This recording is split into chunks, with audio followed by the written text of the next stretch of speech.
দশমিক, binary, octal, hexadecimal এগুলো আসলে কি? সো আজকে আমি তোমাদের সাথে এই চারটা অর্থাৎ সংখ্যা পদ্ধতির এই চারটা টপিক নিয়ে একটু আলোচনা করব। তোমরা কিন্তু জানো, তোমরা যদি ভাইয়া দশমিক থেকে বাইনারিতে যেতে চাও বা বাইনারি থেকে অক্টাল বা অক্টাল থেকে হেক্সাডেসিমাল অথবা হেক্সাডেসিমাল থেকে দশমিকে যদি আসতে চাও, তাহলে সেই ক্ষেত্রে আগে তোমাদের এই বিষয়গুলো একটু জানতে হবে। সো সংখ্যা পদ্ধতির রূপান্তর তোমরা করার আগে আগে তোমাদের এই ক্লাসটা দেখা দরকার, কারণ আজকের এই ক্লাসে এই চারটা টপিক তোমাদের কাছে পানির মতো সহজ বানিয়ে দেব। ঠিক আছে, পুরো পানি পানি হবে। দেখো তাহলে ভাইয়া একটু খেয়াল করো। দেখো প্রথমে আসি যে তোমরা কিন্তু জানো যে ভাইয়া সংখ্যা পদ্ধতি হচ্ছে কিন্তু দুই প্রকার, একটা হচ্ছে কি পজিশনাল সংখ্যা পদ্ধতি আর একটা হচ্ছে কিন্তু ভাইয়া নন পজিশনাল সংখ্যা পদ্ধতি। এখন এটা নিয়ে একটু পরে আলোচনা করতেছি, কিন্তু ভাইয়া সংখ্যা পদ্ধতির ক্ষেত্রে ভাইয়া চারটা পদ্ধতি আছে। কি আছে? যে একটা হচ্ছে দশমিক সংখ্যা পদ্ধতি, একটা হচ্ছে বাইনারি সংখ্যা পদ্ধতি, একটা হচ্ছে অক্টাল সংখ্যা পদ্ধতি আর একটা হচ্ছে হেক্সাডেসিমাল সংখ্যা পদ্ধতি। এখন আমি যদি বলি ভাইয়া অর্থাৎ দশমিক সংখ্যা পদ্ধতি, এটাকে কি বলে? ডেসিমেল বলে। দশমিক দ্বারা কি বোঝায়? তোমরা কিন্তু এটা কম বেশি সবাই জানো যে এটা হচ্ছে কিন্তু ভাইয়া 10 ভিত্তিক সংখ্যা পদ্ধতি, অর্থাৎ এখানে ডিজিট হবে বা অঙ্ক হবে কয়টা? 10টা। তাহলে এখন সংক্ষিপ্ত প্রশ্নে কিন্তু ভাইয়া তোমাদের আসবে সৃজনশীলের ক্ষেত্রে, দেখবা যে দশমিক সংখ্যা পদ্ধতি কাকে বলে। তাহলে বলো তো আমরা কিভাবে আনসারটা দিব? যে এই সংখ্যা পদ্ধতিতে 10টি অঙ্ক বা 10টি ডিজিট ব্যবহার করা হয় তখন তাকে দশমিক সংখ্যা পদ্ধতি বলে। ক্লিয়ার? ক্লিয়ার সবার? তাহলে দশমিক সংখ্যা পদ্ধতির ক্ষেত্রে আমরা বুঝতে পারলাম যে ডিজিট হয়েছে কয়টা? 10টা। ক্লিয়ার? এরপর আসে কিন্তু ভাইয়া বাইনারি সংখ্যা পদ্ধতি। তাহলে বলো তো ভাইয়া বাইনারি সংখ্যা পদ্ধতি কাকে বলে? এগুলো কিন্তু সংক্ষিপ্ত প্রশ্নে আসবে, মানে এগুলো কিন্তু ভাইয়া তোমার সৃজনশীলে কিন্তু অবশ্যই ক নম্বরে কিন্তু দিয়ে দিবে। তাহলে দেখো বাইনারি সংখ্যা পদ্ধতি কাকে বলে? যেই সংখ্যা পদ্ধতিতে তোমার কয়টা অঙ্ক ব্যবহার করা হয়? দুইটা অঙ্ক। অঙ্কের ইংরেজি কি? ডিজিট বা দুইটা ডিজিট ব্যবহার করা হয়, তখন তাকে বলা হয় বাইনারি সংখ্যা পদ্ধতি। তাহলে আমরা বুঝতে পারলাম বাইনারির ক্ষেত্রে অঙ্ক হইছে কয়টা বা ডিজিট হইছে কয়টা ভাইয়া? দুইটা। এবার আসি কিন্তু ভাইয়া অক্টাল, সেম ভাবে যেই সংখ্যা পদ্ধতির ক্ষেত্রে 8টা অঙ্ক ব্যবহার করা হয়, তারপরে আমরা বুঝতে পারলাম এই ক্ষেত্রে অঙ্কের সংখ্যা হয়েছে কিন্তু ভাইয়া তোমার 8টা। হেক্সাডেসিমাল মানে কি? যেই সংখ্যা পদ্ধতির ক্ষেত্রে 16টা অঙ্ক বা ডিজিট ব্যবহার করা হয় তখন তাকে হেক্সাডেসিমাল বলে। তাহলে আমরা বুঝতে পারলাম হেক্সাডেসিমালের ক্ষেত্রে কয়টা অঙ্ক হবে ভাইয়া? 16টা অঙ্ক হবে। ক্লিয়ার? সবাই বুঝতে পেরেছো? তাহলে দশমিকের ক্ষেত্রে 10টা অঙ্ক, বাইনারির ক্ষেত্রে 2টা অঙ্ক, অক্টালের ক্ষেত্রে 8টা, হেক্সাডেসিমালের ক্ষেত্রে কিন্তু ভাইয়া 16টা। ওকে, তাহলে সংখ্যাগুলো তোমরা লিখতে মানে দিতে পারবা না? অবশ্যই তোমরা পারবা। এখন আসি ভাইয়া দশমিকের ক্ষেত্রে আমি যে বললাম যে এই সংখ্যা পদ্ধতির ক্ষেত্রে 10টা অঙ্ক ব্যবহার করা হয়, তাহলে এই 10টা অঙ্ক ভাইয়া কি এটা অবশ্যই জানতে হবে। তাহলে তোমার শুরু হবে কিন্তু ভাইয়া 0 থেকে, মাথায় রাখতে হবে 0 থেকে কিন্তু শুরু হবে। 0, তারপর 1 2 3 4 5 6 7 8 9 পর্যন্ত। দেখো তো টোটাল 0 থেকে, এটা কিন্তু 1 নাম্বার 2 নাম্বার 3 4 5 6 7 8 9 10, টোটাল এখানে 10টা অঙ্ক হইছে। এইটা হইছে কিন্তু ভাইয়া দশমিক সংখ্যা পদ্ধতি। ওকে, এবার আসি কিন্তু বাইনারি। বাইনারির ক্ষেত্রে আমরা জানি অঙ্ক হইবে কয়টা? 2টা। তাহলে কি কি? একটা হইছে কিন্তু 0 এবং অন্য আরেকটা হচ্ছে কিন্তু ভাইয়া 1। 0 এবং হবে কি ভাইয়া? 1। এরপর আসে কিন্তু ভাইয়া অক্টালের ক্ষেত্রে হইবে কিন্তু 8টা। তাহলে শুরু করি, তাহলে কি হবে? 0, তারপর 1 2 3 4 5 6 7 পর্যন্ত। 8 কিন্তু হবে না, এখানে 8 লেখা আছে। অনেকে বলবে 0 থেকে 8 না, কারণ 0টা তুমি এখানে 1 ধরতে হবে, এটা হচ্ছে 1 নাম্বার। 1 2 3 4 5 6 7 8, টোটাল 8টা হইছে। টোটাল 8টা হইছে। তাহলে 10 এর ক্ষেত্রে আমরা বুঝতে পারলাম যে ভাইয়া 0 থেকে 9 পর্যন্ত। 2 এর ক্ষেত্রে কি ভাইয়া? 0 থেকে 1 পর্যন্ত। 8 এর ক্ষেত্রে কি ভাইয়া? 0 থেকে 7 পর্যন্ত। হেক্সাডেসিমালে হইছে কিন্তু ভাইয়া 16টা। তাহলে কি শুরু করি আমরা, তাহলে 0, তারপর কি 1 2 3 4 5 6, তারপর 7 8 9। এরপরে ভাইয়া হেক্সাডেসিমালের ক্ষেত্রে একটু কাহিনী আছে। কাহিনী কি জানো? এখানে তো সংখ্যা টানছি, তারই সাথে সাথে ওরা ABCD বর্ণমালা যেগুলো আছে ওগুলা টানছে। তাহলে দেখো আমরা 0 থেকে 9 পর্যন্ত আসছে। এরপরে যেটা সেটা হবে কি ভাইয়া বলো তো? এরপর হবে কিন্তু ভাইয়া তোমার 10 হবে A, 10 হবে কি? 10 হবে কি? 10 হবে কি? A, 11 হইবে কি ভাইয়া? B, 12 হইবে কি ভাইয়া? C, তারপর 13 হইবে কি? D, ABCD, 14 হবে কি? E, তারপরে 15 হইবে কি ভাইয়া এফ, কারণ 15 পর্যন্ত তুমি যদি এখন গোনা শুরু করো 0 থেকে এই পর্যন্ত, দেখবা এখানে 16টা আছে। তাহলে আমরা বুঝতে পারলাম যে হেক্সাডেসিমেলে হইছে 0 থেকে অর্থাৎ এফ পর্যন্ত, 0 থেকে এফ পর্যন্ত। ক্লিয়ার ভাইয়া? এতটুকু তোমাদের সবার কাছে ক্লিয়ার? একেবারে এতটুকু ফুল ক্লিয়ার? সো আমি আশা করি তাহলে এই যে দশমিকের ক্ষেত্রে কি দ্বারা প্রকাশ করে মনে রাখবা 0 থেকে 9 পর্যন্ত, বাইনারির ক্ষেত্রে 0 এবং 1। এইখানে ভাইয়া বাইনারির ক্ষেত্রে একটু কাহিনী আছে। কাহিনী কি জানো? বাইনারির ক্ষেত্রে কেন এই দুইটা ডিজিট ব্যবহার করা হয়, এবং দেখবা যে আমরা সচরাচর যে কম্পিউটার ব্যবহার করে থাকি অথবা ল্যাপটপ অথবা তোমার যে ক্যালকুলেটর আছে, এই যে যখন আমরা সংখ্যাগুলা উঠাই, হ্যাঁ, অন টু প্রেস করি না আমরা, অন টু কিবোর্ড আছে, আবার কম্পিউটারের কিবোর্ড, আবার ক্যালকুলেটরে যে আমরা যোগ বিয়োগ ভাগ গুণ এগুলো যে আমরা করে থাকি, সচরাচর মনে রাখবা এই সকল যন্ত্রাংশ এগুলা কিন্তু তোমার এ বি সি ডি 1 2 3 4 এগুলা চিনে না। কি চিনে তাহলে? এরা কিন্তু ভাইয়া দুইটা বিট চিনে, অর্থাৎ দুইটা সংখ্যাকে বা দুইটা ডিজিট কি চিনে, সেটা হচ্ছে কিন্তু 0 এবং 1। এছাড়া কিচ্ছু চিনে না, এছাড়া ভাইয়া কিছুই কিন্তু ওরা চিনে না। ঠিক আছে, আমার কথা বুঝতে পেরেছো? তাহলে এই জন্য ইলেকট্রনিক্স যে যন্ত্রাংশগুলো আছে যাই বলো না কেন, সেগুলো কিন্তু ভাইয়া তোমার বাইনারি মোডে কাজ করে, কারণ ওরা শুধুমাত্র 0 এবং 1 এই দুইটা জিনিসে চিনে, এছাড়া কিন্তু এবিসিডি ইএফজি এগুলো আসলে চিনে না। এখন এটা আসলে কিভাবে কি, এটা আমি তোমাদের সাথে পরবর্তীতে আলোচনা করব। ওকে, একেবারে বিস্তারিত আলোচনা করব যে আসলে 0 এবং 1 দিয়ে আসলে কিভাবে কি করা হয়, এগুলো কাজ করে কিভাবে, সংখ্যা উঠায় কিভাবে, এবিসিডি অক্ষরগুলো কিভাবে উঠায়, এছাড়া হিসাব নিকাশ গণনার মানে কাজগুলো কিভাবে করে, অবশ্যই আমি পরবর্তীতে তোমাদের সাথে আলোচনা করব। আচ্ছা ক্লিয়ার? তাহলে দশমিক, বাইনারি, অক্টাল, হেক্সাডেসিমেল আসলে কি ক্লিয়ার? সংখ্যা মানে সংখ্যা যদি তোমাদের আসে, সৃজনশীলের ক নাম্বার যদি দিয়ে দেয়, পারবা না? অবশ্যই পারবা। এরপরে দেখবা তোমরা এই জিনিসটা কিন্তু খেয়াল করবা যে স্থানীয় মান সহ 10 ভিত্তিক সংখ্যা পদ্ধতির গঠন, এটা অনেক সময় সৃজনশীলের খ নাম্বারে দিয়ে দেয়। আবার স্থানীয় মান সহ, এটা 2 ভিত্তিক, বাইনারি 2 না, তাহলে 2 ভিত্তিক সংখ্যা পদ্ধতির গঠন। আবার স্থানীয় মান সহ 8 ভিত্তিক সংখ্যা পদ্ধতির গঠন। আবার দেখবা এভাবে মানে আসে কোশ্চেন, স্থানীয় মান সহ 16 ভিত্তিক সংখ্যা পদ্ধতির গঠন। এগুলো তোমরা বিশ্লেষণ করো। এখন এই জিনিসটা তোমাদের একটু বুঝতে হবে, তোমাদের বইও কিন্তু ভাইয়া আছে, দেখো খেয়াল করো। এখন এটা বোঝার জন্য তোমার এটা জানতে হবে যে ভাইয়া মনে রাখবা সংখ্যা পদ্ধতি 2 প্রকার। সংখ্যা পদ্ধতি কয় প্রকার? 2 প্রকার। আর যদি কোশ্চেন করে যে সংখ্যা পদ্ধতি কয় ধরনের, সেটা হবে 4 ধরনের। আমার কথা ক্লিয়ার? সংখ্যা পদ্ধতি হয়েছে 4 ধরনের। কি কি? দশমিক, বাইনারি, অক্টাল, হেক্সাডেসিমেল। কিন্তু সংখ্যা পদ্ধতি প্রকারের ক্ষেত্রে 2 প্রকার, একটা হইছে কি পজিশনাল সংখ্যা পদ্ধতি, আর একটা হইছে নন পজিশনাল সংখ্যা পদ্ধতি। রাইট? তোমাদের বইয়ে আছে। এখন এই নন পজিশনাল সংখ্যা পদ্ধতির কিন্তু বর্তমানে কোনো প্রচলন নাই, নাই বললেই চলে। এজন্য কি প্রচলন আছে? এই পজিশনাল সংখ্যা পদ্ধতি। কি পদ্ধতি ভাইয়া? পজিশনাল সংখ্যা পদ্ধতি। এবং এই পজিশনাল সংখ্যা কি রকম লেখে? এই হইছে কিন্তু ভাইয়া একটা পজিশনাল সংখ্যা, যেই পজিশনাল সংখ্যার ক্ষেত্রে এখানে কিন্তু দশমিক আছে। আমরা কিন্তু জানি এটা হচ্ছে কিন্তু ভাইয়া দশমিক বিন্দু, কিন্তু এই ক্ষেত্রে ভাইয়া বলা হয় এটাকে রেডিক্স পয়েন্ট। একটু মাথায় রাখবা, এই যে দশমিকের মতো যেটা আছে না, এটাকে বলা হয় কিন্তু ভাইয়া রেডিক্স পয়েন্ট বলে। কি বলে ভাইয়া? সবাই পড়ো, এখনই পড়ো। রেডিক্স পয়েন্ট কি বলে ভাইয়া? রেডিক্স পয়েন্ট কি বলে? কি বলে? মুখস্থ চাই। Radix point, radix point. আচ্ছা, দশমিকের এই আগে কি আছে ভাইয়া? 576 আছে। এই দশমিকের আগে যে 576 আছে, এটাকে বলা হয় ভাইয়া তোমার পূর্ণাংশ। কি বলে? পূর্ণাংশ। কি বলে? পূর্ণাংশ। আর দশমিক সহ সামনে যে 16 আছে, এটাকে বলা হয় ভগ্নাংশ। তাহলে আমরা বুঝতে পারলাম এটাকে বলা হয় ভাইয়া পূর্ণাংশ, এটাকে বলা হয় ভাইয়া পূর্ণাংশ, আর পরে যেটা এটা হচ্ছে কিন্তু ভাইয়া ভগ্নাংশ। বলতে পারো ভাইয়া এগুলা কিসের জন্য লাগবে, কেন লাগবে, কিসে আমরা অ্যাপ্লাই করব, একটু পরে আলোচনা করতেছি, একটু ওয়েট, একটু শিখো। তাহলে মনে রাখবা যে পজিশনাল সংখ্যাটা হচ্ছে এরকম, এবং এইখানে যে দশমিকটা আছে এটাকে বলা হয় রেডিক্স পয়েন্ট, এবং এই রেডিক্স পয়েন্টের আগে এটাকে বলা হয় পূর্ণাংশ, আর এই রেডিক্স পয়েন্ট মানে দশমিক বিন্দু সহ সামনে যা আছে এটাকে বলা হয় ভগ্নাংশ বলে। এবং মনে রাখবা এইখানে কিন্তু গুরুত্বের দিক আছে। গুরুত্ব বোঝো তো যে আসলে কে বেশি গুরুত্বপূর্ণ, প্রাধান্য মানে এখানে কার ক্ষমতা বেশি। হ্যাঁ, এটা হচ্ছে কিন্তু ভাইয়া দশমিকের আগে 576, এই যে পূর্ণাংশ, এটাকে বলা হয় MSD, যেটার ফুল মিনিং হচ্ছে মোস্ট সিগনিফিকেন্ট ডিজিট। তোমাদের বইয়ে লেখা আছে, দেখো মোস্ট মানে কি? অধিকতর। তার মানে এটা হচ্ছে অধিকতর গুরুত্ব, মোস্ট সিগনিফিকেন্ট ডিজিট। আর পরে যে দশমিকের পরে যেটা আছে এটাকে বলা হয় LSD, এটা হচ্ছে ভাইয়া লিস্ট সিগনিফিকেন্ট ডিজিট, এটা হচ্ছে কম গুরুত্বপূর্ণ।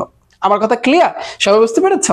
তাহলে এই পাশে দশমিকের আগে যারা থাকবে তারা হচ্ছে কিন্তু অনেক বেশি গুরুত্বপূর্ণ, আর দশমিকের পরে যারা থাকবে ওরা হচ্ছে কিন্তু খুব কম গুরুত্বপূর্ণ। এই জন্য এদেরকে বলা হয় মোস্ট মানে এমএসডি, মোস্ট সিগনিফিকেন্ট ডিজিট, আর ওদেরকে বলা হয় এলএসডি বা লিস্ট সিগনিফিকেন্ট ডিজিট। আমি যেভাবে পড়াচ্ছি তোমরা যদি এটা ধরতে পারো, তোমাদের যেভাবে অর্থাৎ সৃজনশীলের খ নাম্বার কভার হবে, একই সাথে সাথে তোমাদের এমসিকিউ গুলো কভার হয়ে যাবে। ওকে, সো এতটুকু কনসেপ্ট ক্লিয়ার? তাহলে পজিশনাল সংখ্যাকে এভাবে প্রকাশ করে, এবং এটা হচ্ছে ভাইয়া রেডিক্স পয়েন্ট, এবং এই বাম পাশকে বলা হয় তোমার পূর্ণাংশ যেটা হচ্ছে মোস্ট সিগনিফিকেন্ট ডিজিট, আর ডান পাশকে বলা হয় এলএসডি বা লিস্ট সিগনিফিকেন্ট ডিজিট যেটা বলা হয় ভগ্নাংশ। ক্লিয়ার ভাই? এতটুকু ডান। এখন আমরা তাহলে কি শিখবো? এখন আমরা ওই যে বললাম স্থানীয় মানের যে ব্যাপারটা, যেটা সৃজনশীলে কিন্তু ভাইয়া খ নম্বরে এসে থাকে, যে সেটা হচ্ছে কি ভাইয়া, আমি যদি বলি যে স্থানীয় মান সহ 10 ভিত্তিক সংখ্যা পদ্ধতির গঠন, স্থানীয় মান সহ 2 ভিত্তিক সংখ্যা পদ্ধতির গঠন, 8 ভিত্তিক সংখ্যা পদ্ধতির গঠন, এটা এসে থাকে। এখন এটা সম্পর্কে আমরা একটু ভাইয়া জানবো।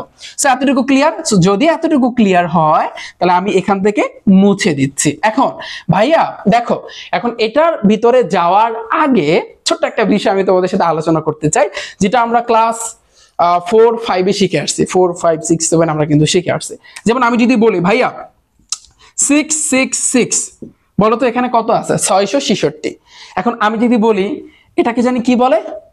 একক। কি জানি বলে? এটা বলা হয় একক, এটাকে বলা হয় দশক, এটাকে বলা হয় শতক। মনে পড়ে কিনা? একক, দশক, শতক। তারপর কি আমি যদি আরেকটা 6 দিই বা যাই দেই না কেন, এটা হবে কি? হাজার। মনে পড়ছে? ক্লাস 3-তে না 4-এ পড়ছো তোমরা? বলো। সো এই জিনিসটা কিন্তু এখন আমাদের লাগবে স্থানীয় মানের ক্ষেত্রে। স্থানীয় মানের ক্ষেত্রে ভাইয়া তোমার কিন্তু এই জিনিসটা লাগবে এখন। ঠিক আছে, আমরা জানি এটা হচ্ছে ভাইয়া তোমার একক, একক স্থানীয় অঙ্ক, মানে এটা হচ্ছে একক, এটা হচ্ছে তোমার দশক, এটা হচ্ছে শতক। সো এককের ক্ষেত্রে আমরা জানি 1 লিখতে হয়, দশকের ক্ষেত্রে আমরা জানি 10 দিতে হয়, শতকের ক্ষেত্রে আমরা জানি 100 লিখতে হয়। হ্যাঁ, তাহলে আমি কিন্তু বলতে পারি এই জিনিসটা। তাহলে এই ক্ষেত্রে এটা হয়েছে কি ভাইয়া 6, তাহলে এটা কি হবে ভাইয়া 60, এটা কি হবে ভাইয়া 600। কি মনে পড়ে কিনা? মনে পড়ে কিনা? আরেকটা দিলে 6000। হ্যাঁ, সো এই জিনিসটা যদি এটা যদি তোমরা বোঝো যে একক, দশক, শতক আসলে কি, তাহলে আমি আশা করি এখন তোমরা এই স্থানীয় মানের ব্যাপারটা তোমরা বুঝতে পারবা। ঠিক আছে? আচ্ছা, তাহলে শুরুতে আমরা এই যে দশমিক যেটা আছে, যেটাকে বলা হয় ভাইয়া তোমার ডেসিবেল, এটার আমরা 10 ভিত্তিক স্থানীয় মান অর্থাৎ স্থানীয় মান সহ 10 ভিত্তিক সংখ্যার গঠন বিশ্লেষণ করব। এজন্য আমি একটা সংখ্যা নিব। তাহলে দেখো, আমি যদি বলি এখানে, এটা আমি একটু লিখি এই জায়গাতে, ভালো হবে তোমাদের জন্য। স্থানীয়, দাঁড়াও আমি একটু মার্কারটা চেঞ্জ করে নিচ্ছি। স্থানীয় মান সহ 10 ভিত্তিক সংখ্যা গঠন বিশ্লেষণ। একটু খেয়াল করো, তুমি একটা পারলে, তুমি যদি এই একটা পারো তাহলে এখানে যতগুলো আছে সবগুলা তুমি পারবা। যেমন আমি এই জন্য তোমাদের বই থেকে একটা সংখ্যা নিচ্ছি, কি 4, 7, তারপর হচ্ছে 6, 8, এখানে দশমিক আছে, খেয়াল করো। তারপর আছে কি ভাইয়া 1, 5, 3। এখন আমাদের বলছে কি স্থানীয় মান সহ 10 ভিত্তিক সংখ্যা গঠন বিশ্লেষণ করতে বলছে। তাহলে মনে রাখবা, এইখানে আমরা কিন্তু জানি এই যে সংখ্যাটা, এটা হচ্ছে পজিশনাল সংখ্যা, রাইট? দেখে আসছি, এটাকে বলা হয় রেডিক্স পয়েন্ট। হ্যাঁ, রেডিক্স পয়েন্ট বলে না, যেহেতু তুমি দশমিক নিয়ে কাজ করছো এই জন্য এটাকে আমরা বলতে পারি দশমিক বিন্দু। যখন তুমি বাইনারিতে থাকবে তখন কিন্তু এই পয়েন্টটাকে বলবা বাইনারি বিন্দু। ঠিক আছে, এটা আমি দেখাবো না তোমাদেরকে। আচ্ছা, এখন আমরা জানি এই যে দশমিকের আগে যে পার্টটা, এটা হচ্ছে এমএসডি। কেন? মোস্ট সিগনিফিকেন্ট ডিজিট, খুবই গুরুত্বপূর্ণ। আর এই ডান পাশে যারা আছে তারা হচ্ছে এলএসডি, যারা হচ্ছে লিস্ট সিগনিফিকেন্ট ডিজিট, রাইট? আচ্ছা, এখন দশমিকের আগে তাহলে আমরা বুঝতে পারলাম এই দশমিকের আগে যারা আছে তারা হচ্ছে খুবই গুরুত্বপূর্ণ। তাহলে এটা কি হইতে পারে ভাইয়া? 10 এর মাথায় 0, এটা হবে কি ভাইয়া 10 এর মাথায় 1, এটা হবে কি ভাইয়া 10 এর মাথায় 2 হবে, এটা হবে কি ভাইয়া 10 এর মাথায় কিন্তু ভাইয়া তোমার 3 হবে। সেম ভাবে তোমার এই যে এইখানে এটা গেল হচ্ছে কিন্তু তোমার পূর্ণাংশ। এখন আসি আমরা ভগ্নাংশ। ভগ্নাংশের ক্ষেত্রে আমরা জানি এটা হচ্ছে লিস্ট সিগনিফিকেন্ট ডিজিট, খুবই কম গুরুত্বপূর্ণ। তাহলে এটা হবে কি 10 এর মাথায় -1, পরেরটা 10 এর মাথায় -2, তাহলে পরেরটা 10 এর মাথায় -3। তাহলে মাথায় রাখবা, যখন তুমি দশমিকের আগেরটা নিয়ে কাজ করবা তখন কিন্তু 10 এর মাথায় 0, 10 এর মাথায় 1 এভাবে কিন্তু হবে। আর দশমিকের পরেরটা নিয়ে যখন কাজ করবা তখন কিন্তু -1 -2 এভাবে কিন্তু হবে। ব্যাপারটা আমি তোমাদের একটু বুঝাই, দেখো ধরো 555 আছে, হ্যাঁ, এটাকে আমি বললাম তুমি দশমিকে নাও, দশমিকে বললাম যে দশমিকে, দশমিক মানে কি এই যে 10 আসছে কেন, কারণ এখানে কিন্তু তোমার 10 ভিত্তিক সংখ্যা পদ্ধতি, 10 ভিত্তিক, এখানে 10 না। ধরো তুমি যদি তোমাকে যদি বলতো যে 2 ভিত্তিক সংখ্যা পদ্ধতির গঠন বিশ্লেষণ করো, তখন কিন্তু এই 8 এর মাথায় কিন্তু এই যে 2 এর মাথায় 0, 2 এর মাথায় 1, 2 এর মাথায় 2, 2 এর মাথায় 3 হইতো, আবার 2 এর মাথায় -1 এভাবে হইতো। অক্টালের ক্ষেত্রে যদি বলতো 8 ভিত্তিক, তাহলে 8 এর মাথায় 0, 8 এর মাথায় 1, 8 এর মাথায় 2, 8 এর মাথায় 3 এইভাবে হইতো। তাহলে আমি বললাম তোমাকে যে এটাকে 10 ভিত্তিক সংখ্যা পদ্ধতিতে বিশ্লেষণ করো, তাহলে তুমি চিন্তা করো, তাহলে এটা কি হবে ভাইয়া বলো? 10 এর মাথায় 0, এটা হবে কি 10 এর মাথায় 1, এটা কি হবে 10 এর মাথায় 2। তাহলে এখন আমরা এই 555 দেখো গুণটুন করার পরে দেখবা 555ই মিলবে, দেখবা, দেখো তাহলে 5 এর সাথে আমি গুণ দিব 10 এর মাথায় 2, এবার প্লাস দিবা পরের 5 এর সাথে তোমার গুণ দিতে হবে উপরেরটা 10 এর মাথায় 1, আচ্ছা, প্লাস পরের 5 এর সাথে তুমি গুণ দিবা 10 এর মাথায় 0। এখন দেখো 5 ইনটু 10 এর স্কয়ার করলে 10, 10 কে 100, 5 ইনটু 10 এর মাথায় 1 একবার গুণ করলে 10 হয়, 5 ইনটু আমরা জানি কোনো কিছুর মাথায় যদি 0 থাকে তার মানে হচ্ছে 1, ক্লাস 9 10 এর ম্যাথে সূচক লগারিদমে কিন্তু কইরা আসছে, মনে পড়ছে?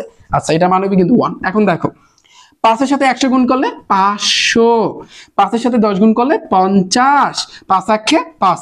তুমি এখন যোগ করো তো, 500 এর সাথে 50 যোগ করো ক্যালকুলেটরে, এবার 5 যোগ করো, দেখবা 555 আসতেছে। দেখো যেই লাউ সেই কদু, এইটাকে বলা হয় ভাইয়া তোমার স্থানীয় মান। ঠিক আছে, তো সবার ক্লিয়ার? এতটুকু সবাই বুঝতে পেরেছো? এখন তাহলে এই গেল হচ্ছে কিন্তু ভাইয়া তোমার কি গেল, যে স্থানীয় মান সহ 10 ভিত্তিক সংখ্যা পদ্ধতির গঠন বিশ্লেষণ।